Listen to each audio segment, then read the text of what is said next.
So, what happens when you build an economy or you base an economy off of one thing and you're basically putting your eggs in the same basket for the last 10 years and hoping that it doesn't default, hoping that it doesn't break down, hoping that things go according to plan, or maybe going according to plan during your own administration if you are in a position of leadership, so to say.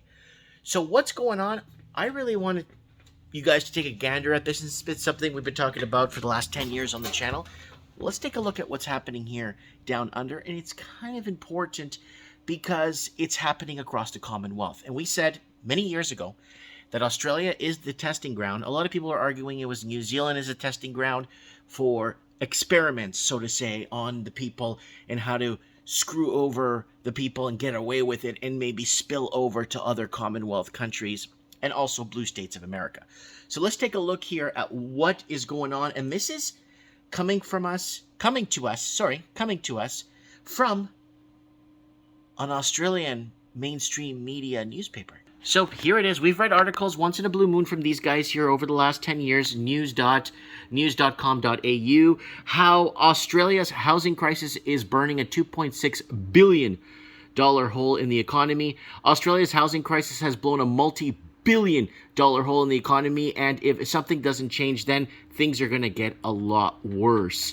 So this is kind of important because I already knew this was happening. I already knew that this was forthcoming.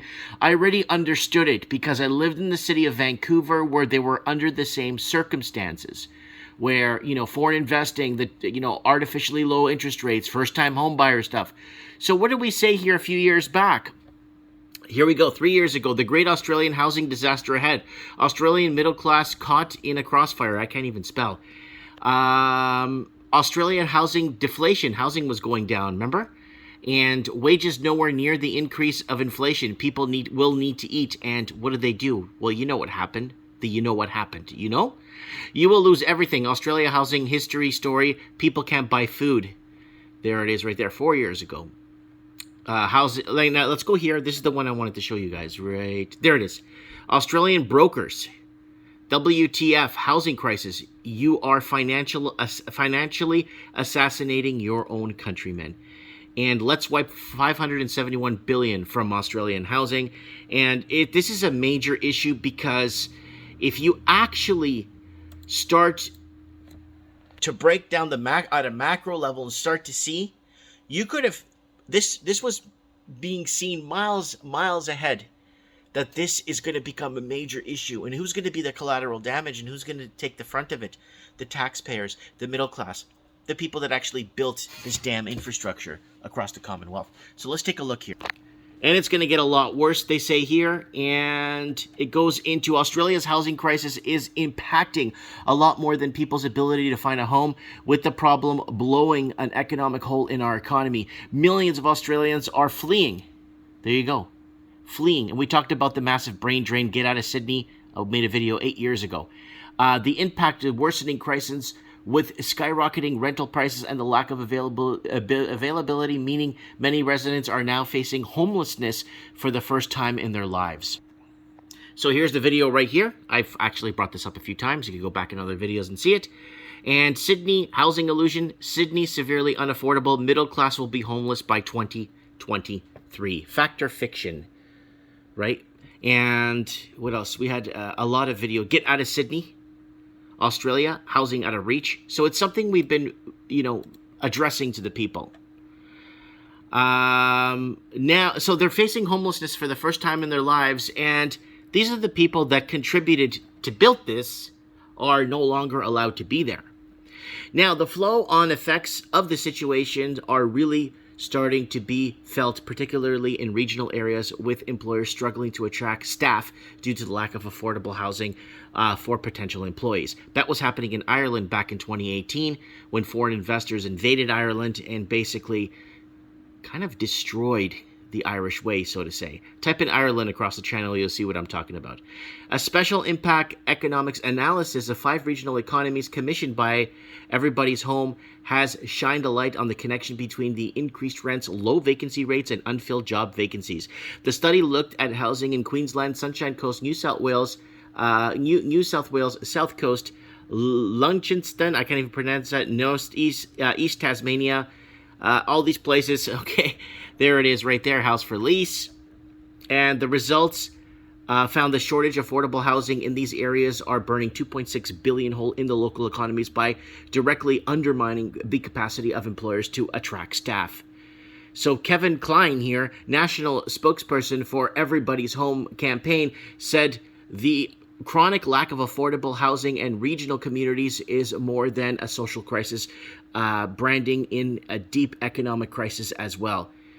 The inability to find rental and eye-watering rent increases for the few places available is deterring people from taking up jobs in regional communities. Again, this happened in Ireland back in 2017. Now, I want to get to this graph here, right? The study found 39% of low-income households are experiencing severe rental distress, which is 15-point increase since March 2020. So there it is.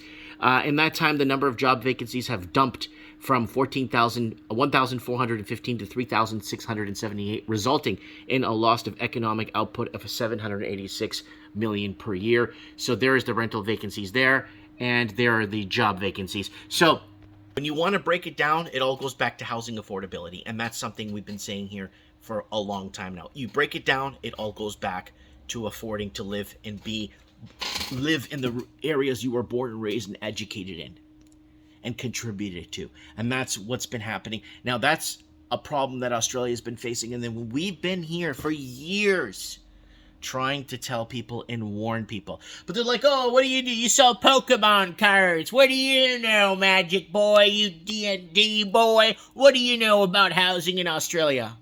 I don't know much, but I do know you're getting screwed, and that's what's happening. So, graph shows job vacancies against number of rental vacancies, and taking a look at Victoria's Green Surf Coast, there has been 17% raise in rental prices since March 2020, with the number of households experiencing rental stress increasing by 5 points to 26% in the same period. Now, if you look at these numbers back in 2020, foreign investing was drying up in Australia in 2020 because most foreign investors were heading to Canada and the UK. The number of job vacancies has jumped by a massive 133% from, again, we did that already. And there it is right there. This graph shows the number of low-income earners experiencing rental stress. And there it is right there. And there's 30 to 50% and 50% plus. This is, wow, holy crap. March 2020, and look at 2020 to August 2022. Holy crap. So things are not getting any easier. To put things in perspective, they're going to get a lot worse than better. But thankfully, right now in Australia, they're going into spring in about a week and a half. They're seeing their spring. Here in the Northern Hemisphere, I said winter months ahead in the Northern Hemisphere. Prepare, prep. Who knows what cards are going to play against us this winter here, 2022, 2023. So anyways, guys, I wanted to throw this out there for you guys because down under, things aren't looking good. I knew things weren't good because I lived in Vancouver. And if you lived in Vancouver, you will know, like, cities like Auckland, Sydney, Melbourne, and what happened earlier in Perth in the early 2010s. You know what I'm talking about. What happened in London and what happened in Seattle. You guys know pretty much what the gameplay is. It's the same plan multiplied all over the world, and then artificially low interest rates and first-time home buyer loans and stuff to get people that can't afford a home in the first place, but to give them a grant they have to pay back with VIG. It makes no sense at all. Anyways, guys, Mike Martin's here. I kind of wanted to send this message to people down under. I've been sounding the alarm for a long time. It's a trap. Careful, because other countries right now, Canada's seeing a mass default. Not mass defaults yet, but housing is down, I don't know, a couple of 100,000 in the greater Toronto area, and it's going to cave into the cities. It always starts on the outer skirts, and then it starts caving in, like we said 7-8 years ago. It's a cave-in. Starts from the outside and then it moves into the center. Let me know what you guys think in the comments below. Look forward to reading your comments. This is big, and it's going to affect a lot of people. Mike Martins here. I have spoken.